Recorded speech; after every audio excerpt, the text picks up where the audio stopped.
Assalomu alaykum qarindoshlar. Navbatda biz 9 qism darsdan tarkib topgan bir yurish IQ darslarini ko'rib chiqamiz. Texmo aniqroq qilib aytganda, Turkiyada 100 imtihonda chiqadigan barliq IQ mazmunlari bilan tanishib chiqamiz.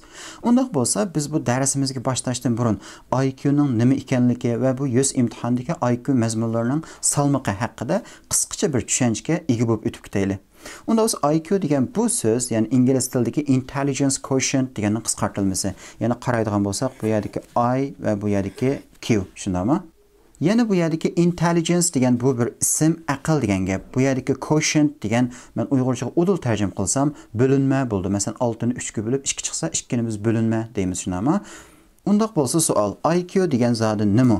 IQ degan insonlarning aqliy iqtidorini, aqliy quvvatini o'lchash uchun tuzilgan, xalqaroda o'lchamlashib ketgan, o'sha imtihonlarda olgan nomerni ko'rsatib berdi. Ya'ni biz odatda boshqalarning mening IQ romanchi deganini anglaymiz, shundami? Shu imtihonlarga kirib, shu savollarni ishlash orqali erishgan nomerni ko'rsatib berdi bu amaliyotda.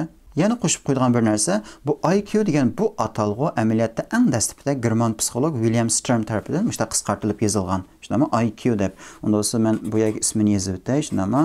William Stern. Unda bo'lsa bu IQ ni yana turkchada nima deb ataymiz? Genel yetenek deb ataydi, shundami? Men buni bu yerga yozib o'tay. Genel yetenek. Biz genel yetenekning nima ekanligini bilamiz, shundami? Uyg'urchaga tarjima qilgan vaqtimda genel degan umumiy deb tarjima qilsam bo'ldi. Yetenek degancha talant. Ya'ni bu IQ degan amaliyotda matematika, fizika, ximiya, jo'g'rofiya, biologiya bu fanlardagi bilim quvvatimizni o'lchash emas, qanday bo'ldi? Bir o'quvchining, ya'ni bir insonning universal shu bilim qurilmasini yoki universal qobiliyatini o'lchaydigan bir fan deb olsaqmi bo'ladi. Yana bu IQ odatda o'quvchilarning qanday sezgurligi, ko'zitish qobiliyati yoki hushyorligi yoki bo'lmasa masalan 2-3 tal hisoblash bergandan keyin uning bir qonuniyatini tep chiqish, qonuniyatini qanday xulosalab olish, mushtaq qobiliyat, talantlarni o'lchaydigan bir fan deb qarasaqmi bo'ldi. Undaq bo'lsa, biz bu 100 imtihonda chiqadigan IQ mazmunlarini so'zlashdan burun IQ haqida mushunchalik oddiy bir tushuncha beramiz. Agar xohlasanglar, albatta shundami, IQ ning dunyoga qanday kelganligi va IQ ning hayotimizda qanday cho'ng rol o'ynaydiganligi va bu IQ nomerining qanday hisoblanadiganligini bilmoqchi bo'lsanglar, albatta YouTube, Google masalan, Wikipediaga o'xshash turbatlardan aqtirish orqali, izlanish orqali bir oddiygina tadqiqot olib bo'lsanglar bo'ladi. Undaqda biz mazmunimizga davom qilaylik. Qaraydigan bo'lsak, men bu yerda Istanbul universiteti bilan Yildiz Texnik universitetiniki, ya'ni ikki maktabniki 100 imtihonini o'rnak qilib ko'rsatish maqsadida misolga oldim. Yana IQ salmoqi biroz og'ir bo'lgan Istanbul 100 imtihoni bilan, shundami, IQ salmoqi biroz yengil bo'lgan Yildiz Texnik universiteti, ya'ni matematika salmoqi biroz og'ir. Birozdan keyin tafsiliy ko'ramiz. Undaq bo'lsa, biz tafsiliy bir qarab chiqaylik. Ya'ni 100 shundami, nimani qisqartirilmasi bu? Biz hammamiz bilamiz. Yabancı öğrenci sınav. Ya'ni Türkiye'de chet ellik o'quvchilarning oliy maktab kirish imtihoni. Unda bo'lsa, bu 100 imtihon qanday IQ, shundami, matematik va geometriya deb 3 bo'limdan tarkib topadi. Shundami? Unda bo'lsa, yana odatda imtihon qanday 100 nomer, shundami? Bu yerda qaraydigan bo'lsak, masalan 80 savol chiqqan vaqtida bir savol necha nomer bo'lganda bo'lsa 1.125 nomer degan gap. Unda bo'lsa, qaraydigan bo'lsak, bu yerda men qanday qilib oldim? 2015 dan tortib, shundami, 2019 gacha 5 yillik 100 imtihonni qanday oddiygina bir xulosalab oldim, shundami? Oddiy bir statistik chiqarib oldim.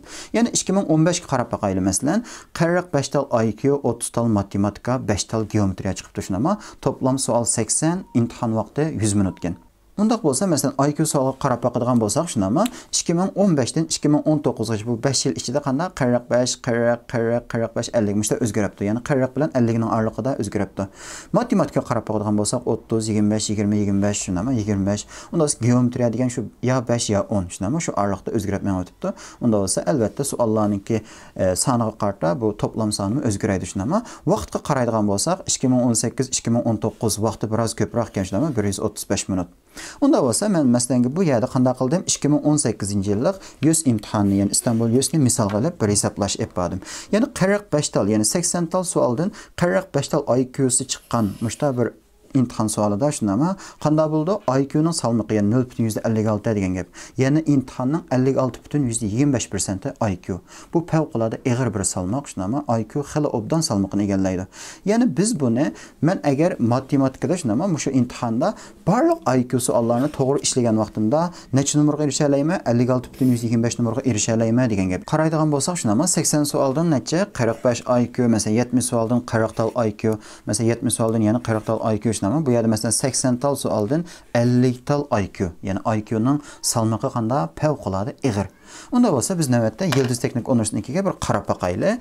Yıldız Teknik Universiteti shunami, ismidan chiqib turdi. Qanday maktab teknik shunami, matematikaga favqulodda yuqori talab qo'ydi va tabiiy fanga bo'lgan talab nihoyatda yuqori.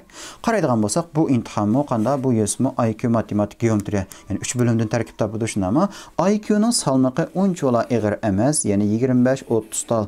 Ya'ni bu yerda biroz ko'payishga boshlab shunami, 35. Unda bo'lsa IQ-ning salmoqi uncha ig'ir emas, lekin matematikaga bo'lgan talab qanday? Favqulodda ig'ir. Masalan 50, 45, 40 tal matematika savol chiqdi degan gap. Masalan 2018-yil qarab baqadigan bo'lsak, shunami 80 tal savoldan bu yerda 45 tal matematika, 30 tal IQ ekan shunami. Unda men 30 ni masalan 80 ga bo'lgan vaqtimda 0.375. Ya'ni qanday bo'ldi? Imtihonning 37.15% IQ, qolgan qismi geometriya bilan matematika degan gap. Yana bu yerda agar bir o'quvchi kirib shunami, masalan Yıldız Teknik Universitetiga barliq IQ savollarini to'g'ri ishlagan vaqtda faqat 37.15 numar ola oladi degan gap. Qaraydigan bo'lsak, texnik maktablari shunami, IQ-ga bo'lgan talab unchalar yuqori emas, lekin matematikaga bo'lgan talab favqulodda yuqori. Yana vaqt jihatdan qanday bo'ldi? İstanbul Universitetiniki imtihon vaqti bilan bek ko'p farqimi yo'q shunami. Undaqda biz bu ikki maktabniki 100 imtihon qurilmasini bir tafsiliy ko'rib chiqqandan keyin qanday bir xulosaga chiqarib ola olamiz? Ya'ni matematikasi bir qadar yaxshi bo'lgan, matematika asosi puxta bo'lgan o'quvchilarning albatta masalan Yıldız Teknikga o'xshash bu xil tipdagi tabiiy fanga favqulodda yuqori talab qo'ydigan, matematikaga yuqori talab qo'ydigan bu xil maktablarniki 100 imtihonga qatnashishni tavsiya qilamiz. Odatda matematikasi yaxshi bo'lgan o'quvchilar qanday bo'lish kerak? Matematika savol ko'p chiqadigan, ham matematika savol chiqqan taqdirda tasroq chiqadigan bu xil shakldagi imtihonlarni bakroq talab qilish kerak yoki kutish kerak. Chunki bu xil ahvolda o'zining matematika qobiliyatini texmi yaxshi joriy qildira oladi, ham boshqa o'quvchilar bilan bo'lgan orliqni texmi tata oladi degan gap. Albatta matematika asosi unchalar yaxshi bo'lmagan shunami, lekin IQ savollarini nihoyat yaxshi ishlab chiqara oladigan mahal tipdagi o'quvchilarimizning biz Yıldız Teknik o'xshash bunda matematikaga, tabiiy fanga alohida yuqori talab qo'ydigan maktablarning imtihoniga emas, balki İstanbul Universitetiga o'xshash IQ salmoqi biroz ig'ir bo'lgan, ya'ni mahal tipdagi maktablarning 100 imtihoniga qatnashishni kuchli tavsiya qilamiz, chunki bunda qilganda o'zining qobiliyatini texmi yaxshi joriy qildira oladi. Biz hozir qadar matematikadan to'plamda boshlang'ich saviyadan 40 dars so'zlab bo'ldik. IQ-ni so'zlab bo'lgandan keyin geometriyani boshlaymiz 0 saviyadan. Unda bo'lsa IQ, matematika, geometriyani so'zlab bo'lgandan keyin Turkiyada 100 imtihonga kiradigan o'quvchilarimizning ehtiyoji asos jihatdan qamdiladi deb qaraymiz. Undaq bo'lsa keyingi batlarga qarab baqaylik. Yana qaraydigan bo'lsak, men bu yerda nihoyat oddiy bir batla ilib oldim, cho'zim sirasi deb shunami. Yana biz imtihonniki IQ, matematika va geometriyadan tarkib topadiganligini bilamiz. Undaq bo'lsa cho'zim sirasi. Ya'ni bu imtihonda biz imtihonni qanday, imtihon savolini qo'limizga olgan vaqtda neden boshlaymiz? IQ-dan boshlamdik, matematikdan boshlamdik, geometriyadan boshlamdik. Unda bo'lsa bu 3 bo'limniki xarakteri aloyidligi o'xshamaydi shunami. Biz shuningga asosan nimani tavsiya qilamiz degan vaqtda birinchi bo'lib IQ-ni ishlaymiz. Matematik bilan geometriya qarab baqaylik. Matematik bilan geometriya degan bar yo'qdi yo'q degan gap. Ya'ni nim degan gap bo'ldi? Agar bu mazmunni biz bilsak ishlay olamiz, imtihonda bilmasakcho ishlab chiqarib bo'lmaydi degan gap. Shundami? Lekin IQ shu kundagi qanday bo'ldi? Bizning kayfiyat bo'lsin yoki diqqatimizni yig'ish bo'lsin yoki shu vaqtdagi bizningki tafakkur qilish usulimiz shundami? U savolga qarash nuqtai nazar bular bilan zich munosabatlik. Shunlashqa biz birinchi bo'lib nimani ishlaymiz? IQ-ni ishlaymiz. IQ-da masalan 45 tal savol desak, 40 savolni ishlab chiqardim deylik. Ishlab chiqargandan keyin biz qanday qilamiz? Oldi bilan javob anahtar kod deydigan bir narsa boshlanadi. Buni buyayotgandan keyin matematikaga o'tib ketamiz. Matematikani ishladim shundami? Masalan 20-25 tal savol chiqibdi. Mening kallam 25-30 yoki 40 minut qanday bo'ldi? Boshqacha bir mashg'ulot bilan shug'ullanadi shunami? Ya'ni boshqacha bir herib charchaydi. Matematikani ishlab bo'lgandan keyin javob anahtar kodini yana bir to'liqlab o'tib, shunama bo'yib o'tib, anandan keyin buni biz ikkinchi qadamda degan to'xnama, anandan keyin yenib kelib, yana IQ ni ishlaymiz. Ya'ni IQ dagi qilib qolgan savolni qayta bir ko'ramiz. Ko'rgan vaqtimizda biz bu ishlamay qolgan savol amaliyotda "Voyo, bunchalik oddiy bir savol ekan amaliyotda" deb 5-10 sekundda chiqarib o'tish ehtimolligimiz nihoyat yuqori. Unda bo'lsa, yana bir takrorlasam, IQ, anandan keyin matematika, yenib kelib IQ, anandan keyin berib geometriya ishlaymiz shunama. Bu 3-qadam bo'ldi. Agar vaqtimiz eshib qolsa, yana kelib IQ ni ko'ramiz degan gap. Masalan, 2-qadamda men bu yerda matematika ishlab o'tib bo'lgandan keyin shunama, bu yerdagi geometriyadan bir tal savol ishlab chiqarish uchun 2-3 minut vaqtim ketishi mumkin. Chunki geometriya biroz vaqt oladi. Lekin bu yerdagi 2-3 minut emas, 1 minutning ichida bu yerda chala qolgan, ya'ni IQ dan 2-3 tal savolni chiqarib o'tishi mumkin. İmtihanda her bir sualga beradigan numar 1,25, sualninki qanda bu numar eg'irligi o'xshash. Shunlashqa men naqadar ko'p sualni to'g'ri ishlab chiqarsam, o qadar yaxshi. Shundami? Undaq bo'lsa, yana bir xulosalab o'taylik. Biz birinchi bo'lib qaysini IQ ni ishlaymiz, shundami? Ishlab bo'lgandan keyin bir buyutimiz javob anahtar kodini, anandan keyin matematikani ishlaymiz. Matematika ishlab bo'lgandan keyin yana savollarni yana bir buyutimiz, shundami? Yenib kelib IQ ni yana bir ko'ramiz, shundami? Ishlamagan savolni bir ishlaymiz, anandan keyin beribcha geometriyani ishlaymiz degan gap. Geometriyani ishlab bo'lgandan keyin vaqtimiz eshib qolsa, anandan keyin yana kelib nima qilamiz? IQ ni ishlab bo'lgandan keyin matematikani ishlab bo'lgandan keyin geometriya.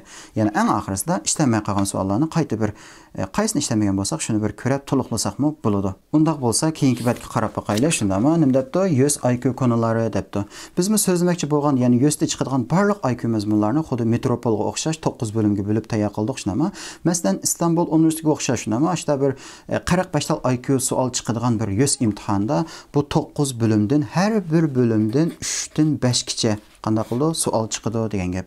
Yani IQ sual toplamda qanday qildi? Bu 9 bo'limdan tarkib topadi shunama. Shifreler, masalan, ishlamlar, sayı dizileri, sayılar, sayı şekil ilişkileri, tablolar, şekil bağıntıları, grafikler, çevre ve alan depti. Unda bo'lsa, navbatda biz so'zlamoqchi bo'lgan 9 darsda biz har bir bo'limdan 15 dan 20 ga qadar shu bo'limning ichidagi eng tipik bo'lgan, ya'ni bu bo'limni qanday bizga namoyanda qilib beradigan 15 dan 20 gacha mashta savol tayyorlab, bu savollarni ishlash orqali bu bölümni qanday qilamiz? Nihoyatda yaxshi bir tushunishga tirishimiz. Ya'ni har bir bo'limda tipik bo'lgan bu 15-20 tal savolni eng tez suratda ishlab chiqarishni maqsad qilish emas, balki bu savollarni qanday ishlashninki taktikasi, usuli shunama. Masalan, biz imtihonda mushta bir savolga yo'liqib qolgan vaqtda qanday tafakkur qilamiz, qaysi nuqtadan qaraymiz? Biz bu xil shakldagi taktikini o'quvchilarimizga tafsiliy bir shaklda o'rgatishga tirishimiz. Har bir bo'limdagi savollarni ko'rib shunama, qanday savolni ishlash taktikasi, usulini o'rganib bo'lgandan keyin bu savolga qaysi nuqtadan, qaysi nuqtai nazardan qaraydiganligimizni egallab bo'lgandan keyin imtihonga bir oy, bir yarim oy, 2 oy qolgan hozirgidek bir paytda o'quvchilarimiz qanday qilish kerak? Kuniga eng az shunama 250 tal IQ savol ishlash orqali, ya'ni mushu usul, mushu taktikalar bilan kuniga 250 tal savol ishlash orqali to'g'ri ishlash nisbati va savol ishlash sur'atini qanday qilish kerak? Yuqori ko'tarish kerak.